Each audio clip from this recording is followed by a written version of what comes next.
ये कहानी है एक ऐसे लड़के की जो अपनी पढ़ाई पूरी करने के लिए पेरिस आता है।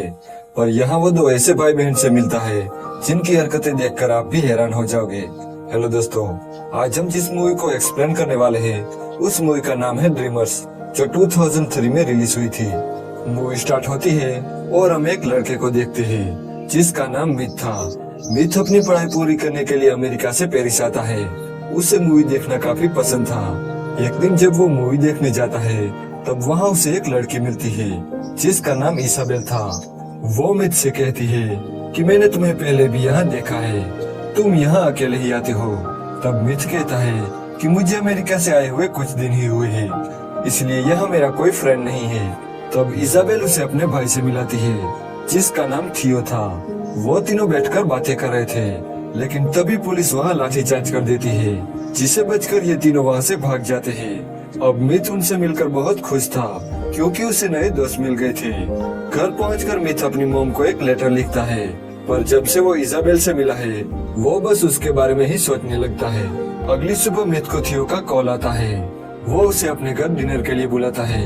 मिथ जब उसके घर जाता है तब इसाबेल उसे अपनी मॉम डैड से मिलाती है। अब डिनर के टाइम इसाबेल के डैड बहुत सारा ज्ञान बांटने लगते हैं, पर मिथ का ध्यान तो बस एक ही चीज पर था, वो थी इसाबेल। डिनर के बाद इसाबेल की मॉम मिथ को आज रात यहीं रुकने को कहती है। अगले दिन इसाबेल के मॉम डैड को किसी काम से बाहर जाना था, पर जाने से पहले वो अपने बच्चों के लिए एक चेक छोड़ते हैं ताकि वो इस घर में आराम से रह सके। उनके जाने के बाद मिथ इन दोनों से कहता है कि मुझे अपने घर जाना चाहिए, पर वो दोनों उसे नहीं जाने देते। इसाबेल मिथ को एक किस करती है, साथ ही वो अपने भाई को भी किस करती है और वहाँ से चली जाती है। ये देखकर मिथ को बहुत अजीब लगता है। इसके बाद थियो उसे उसका कमरा दिखाता है। रात को मिथ की नींद उड़ जाती है। जब वो टॉयलेट से वापस आ रहा था तब उसकी नजर उन दोनों भाई बहन पर पड़ती है जो बिना कपड़ों के एक ही बेड पर सोए हुए थे। ये देखकर मिथ की आंखें खुली की खुली रह जाती है क्योंकि अब तक वो इसाबेल के सपने देख रहा था। वो चुपचाप अपने कमरे में जाके सो जाता है। अगली सुबह इसाबेल मिथ को जगाने आती है। वो उस पर चढ़कर उसे किस करती है। ये देखकर मिथ डर जाता है क्योंकि उसने सिर्फ अंडरवियर ही पहना था। इसके बाद इसाबेल उसे बाथरूम में ले जाती है जहाँ थियो पहले से ही बिना कपड़ों के नहा रहा था।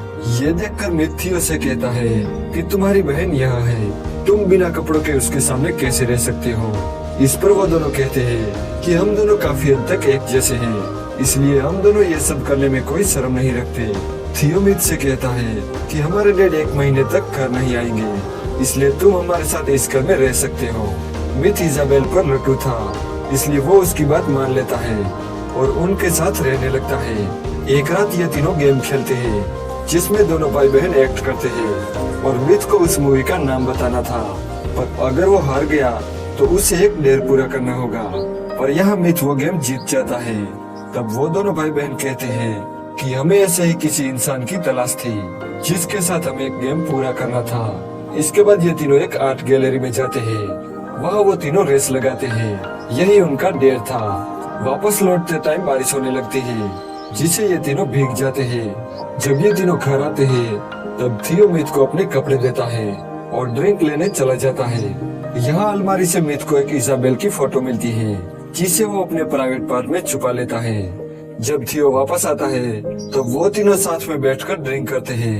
इसाबेल फिर से वही गेम खेलने लगती है, पर इस बार वो थियो के साथ खेल रही थी जिसमें थियो हार जाता है।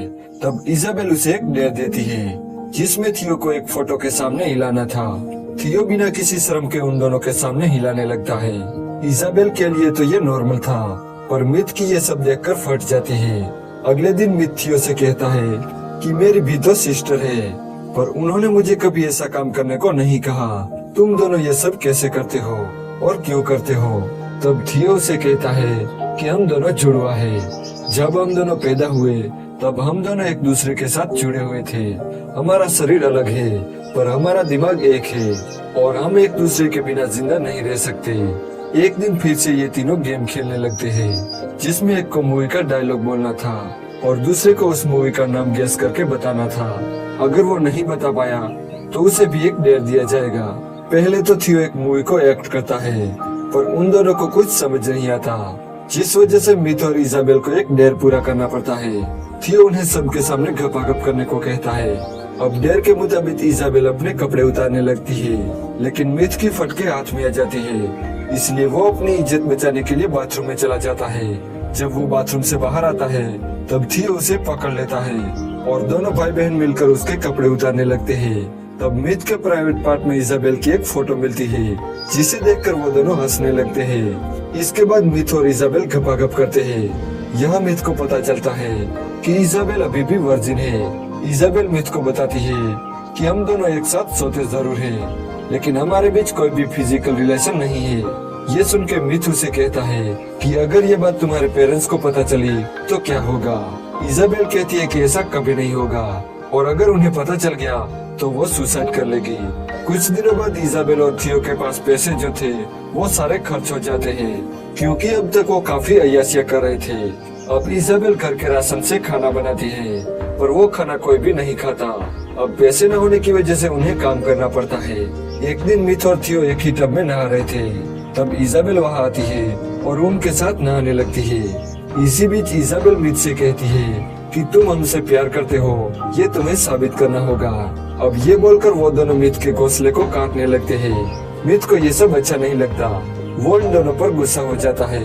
वो उनसे कहता है कि तुम दोनों बच्चों जैसी हरकतें क्यों करते हो। मिथ इजाबेल से कहता है कि आज तक तुम्हारा कोई भी बॉयफ्रेंड इसलिए नहीं है क्योंकि तुम हमेशा अपने भाई का कहना मानती हो। मिथ के ऐसे कहने पर इजाबेल उसके साथ डेट पर जाती है, वो उसकी गर्लफ्रेंड बन जाती है। वहीं दूसरी तरफ थियो भी एक लड़की को डेट करता है और उसे घर लाकर उसके साथ गपागप करता है। जब मिथ और इजाबेल घर आते हैं तब इजाबेल देखती है कि थियो किसी और लड़की के साथ सोया हुआ है। ये देखकर इजाबेल को काफी जेलस फील होता है और वो बहुत रोने लगती है। इसके बाद थियो और मिथ साथ में वाइन पीते हैं और बातें करने लगते हैं। तभी वहाँ इजाबेल आती है और वो उन दोनों को टेंट में ले जाती है, जहाँ वो दोनों भाई बहन बचपन में सोया करते थे। अब ये तीनों बिना कपड़ों के ऐसे ही सो जाते हैं। जब सुबह उसके मॉम डैड घर पे आते हैं तब वो उन लोगों को बिना कपड़ों के सोते हुए देख लेते हैं। ये देखकर उनकी आंखें खुली की खुली रह जाती है, लेकिन वो उनको उठाए बिना उनके लिए एक चेक छोड़कर चले जाते हैं। जब इजाबेल उठती है तब उसे वही चेक मिलता है, जिसे देखकर वो समझ जाती है कि उसके मॉम डैड को सब पता चल गया। इसके बाद वो सुसाइड करने का फैसला करती है और गैस पाइप लेकर सो जाती है।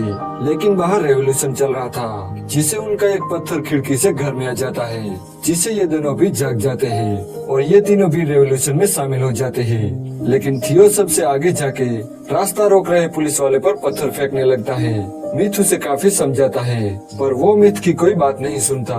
इजाबेल भी थियो का साथ देने लगती है और वो दोनों वहाँ से चले जाते हैं। अब मिथ उनका साथ नहीं दे सकता था, इसलिए वो वहाँ से चला जाता है। इसके बाद पुलिस फोर्स सब पर लाठीचार्ज कर देती है और यहीं पर ये मूवी एंड हो जाती है।